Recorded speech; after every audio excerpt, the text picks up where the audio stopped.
শনিবার NH-31 জলঢাকা নদীতে এবং তিস্তার মেখলিগঞ্জের অসংরক্ষিত এলাকায় ফের জারি করা হলো হলুদ সতর্কতা।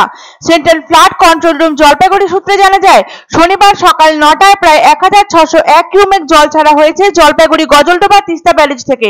এভাবে অকস্মাৎ তিস্তা নদীর জলবৃদ্ধি হওয়ার জেরে ইরিগেশনে বাঁধ ভাঙার প্রবল আশঙ্কা রয়েছে। বিগত কয়েকদিন যাবৎ ভারী বৃষ্টি হয়েছে পাহাড়ে, এর ফলে অস্বাভাবিকভাবে বৃদ্ধি পেয়েছে তিস্তা নদীর জলস্ফীতি। তিস্তা নদীর গজলডোবা তিস্তা ব্যারেজ এলাকা থেকে শুরু করে রাজাডাঙ্গা চ্যাংমারি গ্রাম পঞ্চায়েত এলাকার ইরিগেশন বাঁধের এলাকার জলস্ফীতি বৃদ্ধির কারণে বাঁধে চাপ পড়ছে। বর্তমানে জলের তলায় রয়েছে ইরিগেশন বাঁধের পশ্চিম দিকের বিস্তীর্ণ চাষাবাদ। জলের প্রচন্ড চাপ পড়ছে পাঞ্জাব বাঁধের ওপর।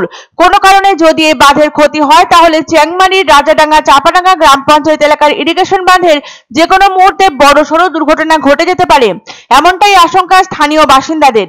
বর্ষার মৌসুমে বরাবরই ভয়াবহ রূপ ধারণ করে খরস্রোতা তিস্তা, কিন্তু গত বছর থেকে তিস্তার জলস্ফীতিতে মাত্রাতিরিক্ত হারে ক্ষয়ক্ষতি হয়েছে সিকিম থেকে পশ্চিমবঙ্গের কালিম্পং জেলার একাংশে। এর প্রভাব পড়ছে দার্জিলিং ও জলপাইগুড়ি জেলায়। গত বছর অক্টোবর মাসে লোনাক হ্রদের বিস্ফোরণ এবং হরপাবানে ভয়াবহ পরিস্থিতি সৃষ্টি হয় সিকিমে।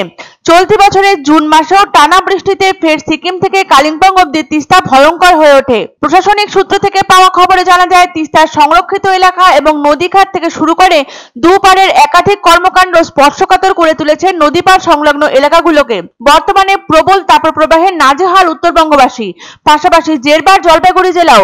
বৃষ্টির অপেক্ষায় একটু শীতলতার অপেক্ষায় ছটফট করছে জেলাবাসী। তবে বৃষ্টির বিরাম নেই পাহাড়ে। গত কয়েকদিন যাবৎ লাগাতার বৃষ্টি জারি রয়েছে পাহাড়ে, আর পাহাড়ের এই বৃষ্টিপাতের জেরেই অস্বাভাবিকভাবে জলস্তর বৃদ্ধি পেয়েছে তিস্তার। গত জুন মাসে কয়েকদিনের লাগাতার ভারী বর্ষণে জলমগ্ন হয়েছিল জলপাইগুড়ি তিস্তাবাড়ির বাসিন্দাদের ঘরবাড়ি। জলের তোড়ে বাঁধ ভেঙে জল ঢুকে যায় তিস্তা নদীর সংলগ্ন গ্রামগুলোয়।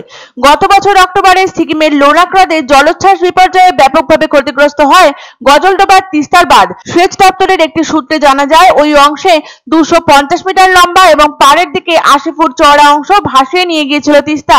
শনিবার হলুদ সতর্কতা জারি করা হয়েছে NH-31 জলঢাকা নদীতে এবং তিস্তার মেখলিগঞ্জের অসংরক্ষিত এলাকায়। এরই পাশাপাশি জলপাইগুড়ি গজলডোবা তিস্তা ব্যারেজ থেকে জল ছাড়ার ফলে জলস্ফীতি বাড়ছে তিস্তার। পাহাড়ে প্রবল বৃষ্টি এবং তিস্তা ব্যারেজ থেকে জল ছাড়ার ফলে জল বেড়েছে তিস্তা, জলঢাকা সহ জেলার অন্যান্য নদীগুলিতে।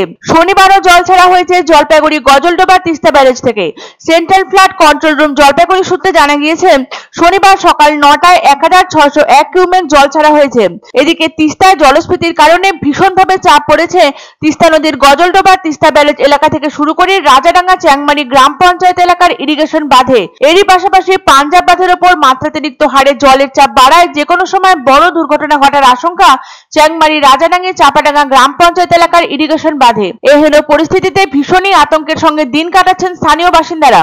পরিস্থিতির সঠিক বিচারে বর্তমানে প্রশ্ন উঠেছে, তাহলে কি ক্রমশ বদলে যাচ্ছে তিস্তাবাড়ির বৃত্তান্ত? তবে এই প্রসঙ্গে বিশেষজ্ঞদের বক্তব্য, প্রকৃতির কারণে এমনিতেই বদলাচ্ছে তিস্তা, তার উপর একে ঘিরে মানুষের কার্যকলাপ তিস্তাবাড়ির বৃত্তান্ত খুব শীঘ্রই বদলে দিতে পারে।